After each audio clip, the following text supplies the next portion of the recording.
Many processes within our bodies produce free radicals. Free radicals are entities that have lost an electron. They are positively charged. They come from the breakdown of foods, from the breakdown of toxins, and they enter our bloodstream. These free radicals are potentially harmful to cells. They will attach themselves, for example, to the lining cell of an artery. And when they do, they will produce an injury. That injury will create a response in the body trying to heal it. Platelets will come from the blood and try to plug that injury. And in the process of making a clot, in the process of then bringing in scavenger cells to repair the damage, the blood vessel is damaged. That's one of the theories of atherogenesis. Acid reflux, as you know, is a huge problem in our country. People who are obese tend to have it because their stomach and their gastroesophageal junction gets shoved up into the chest. Their lower esophageal sphincter isn't tight, and the esophagus is squamous epithelium. It's a different lining from the stomach, and it doesn't tolerate acid.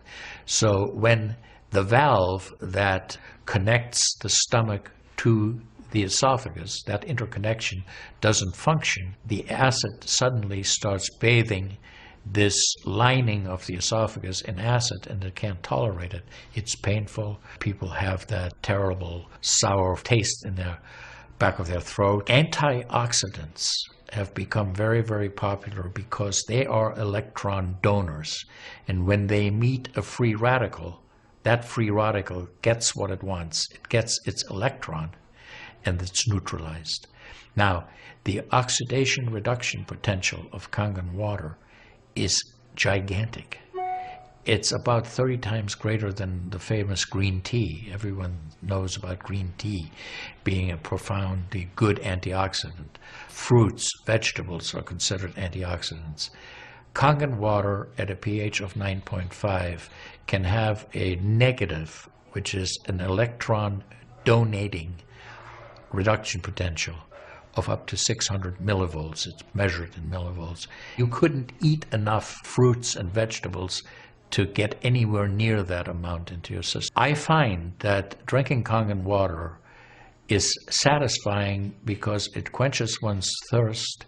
One is able to drink a lot more because you don't get that bloated feeling. It is as if the water is very much more quickly absorbed. And there are studies that have shown that from the Japanese literature that the water starts being absorbed in the distal esophagus before it even hits the stomach. It's absorbed in the stomach, and then by the time the duodenal sweep has been reached, it's practically already totally absorbed. The Japanese have done a tremendous amount of work on using ionized water for wound care.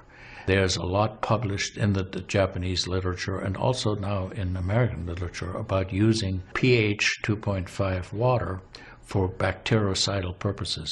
Staph aureus, for example, cannot survive in 2.5 pH water. The kill ratios are dramatic for this, and so it stands to reason that this would be beneficial for contaminated wounds or even infected wounds. The Japanese, for example, treat diabetic ulcers with ionized water with a low pH and find that to be extremely successful. They also have published a lot on it, and the before and after pictures are very dramatic. The pH 2.5 water has tremendous antibacterial properties against both gram-negative and gram-positive organisms. One of the things that you learn is called primum non nocere.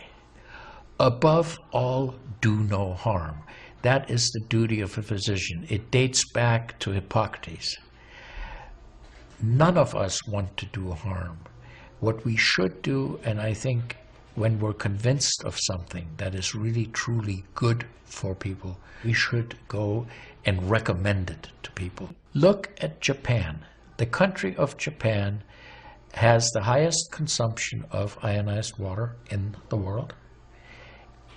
Now, I'm not saying it is necessarily a direct effect, but they are also number one in overall health care in the world and number one in longevity in the world. When we compare that to the United States, we're number 38 in longevity and in overall health. The Cubans have better health than we do. I've had the great fortune in my life to have graduated from one of the finest medical schools in the world, Harvard. I was trained in the Harvard residency program. I've spent my entire professional career affiliated with that institution.